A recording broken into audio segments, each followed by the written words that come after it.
Once upon a time, in a small village nestled by the edge of a vast forest, there lived a little girl known to everyone as Little Red Riding Hood. She was loved by all for her kindness and cheerful nature. Her mother had given her a beautiful red cloak with a hood, which she adored so much that she wore it every day. It was this very cloak that gave her the nickname everyone knew her by. One sunny morning, her mother called her over. "Little Red Riding Hood," she said, her voice tender but firm. "Your grandmother isn't feeling well. I've packed a basket of food for her. Please take it to her house, but remember, stay on the path and don't talk to strangers." "Yes, Mother, I promise," Little Red Riding Hood chirped, clutching the basket tightly. With a bright smile, she set off on her journey into the woods. The forest was alive with birdsong and the rustling of leaves as Little Red Riding Hood walked along the path. She admired the flowers blooming by the side and marvelled at the sunlight streaming through the trees.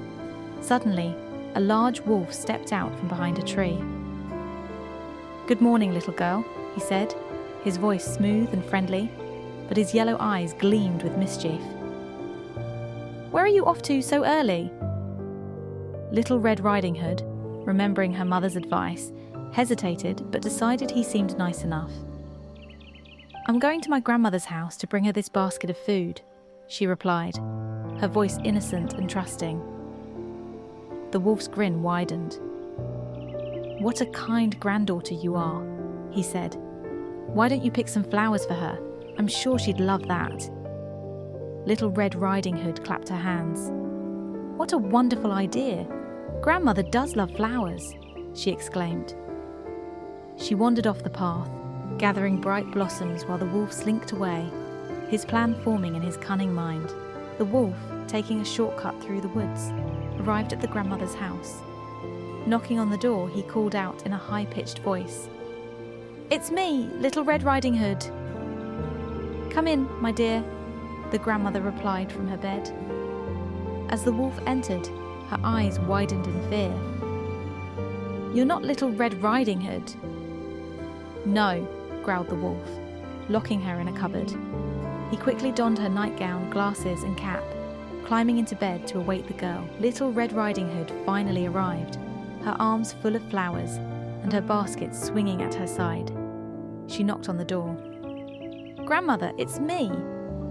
"Come in, my child," the wolf replied, trying to mimic the old woman's voice. As Little Red Riding Hood entered, she frowned. "Grandmother, what big eyes you have," she said, stepping closer. "All the better to see you with," replied the wolf, his yellow eyes glinting. "Grandmother, what big ears you have." "All the better to hear you with." "Grandmother, what big teeth you have." "All the better to eat you with," the wolf roared, leaping out of bed. Little Red Riding Hood screamed, stumbling backward as the wolf lunged. Just then, a loud crash echoed through the room as the door burst open. The hunter, hearing the commotion while passing by, had rushed in with his axe.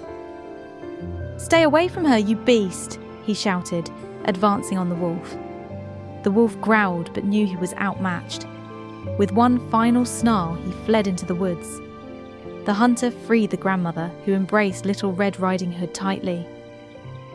"Oh, my dear, I'm so glad you're safe." "Thank you, kind hunter," Little Red Riding Hood said, tears of relief streaming down her face. Back at home, Little Red Riding Hood promised her mother, "I'll never stray from the path again, and I'll always listen to your advice." Her mother hugged her. "I'm glad you're safe, my dear. Remember, the forest is a beautiful but dangerous place." And so, Little Red Riding Hood became wiser from her adventure, knowing the importance of caution and her mother's wisdom. Always be cautious of strangers and listen to wise advice.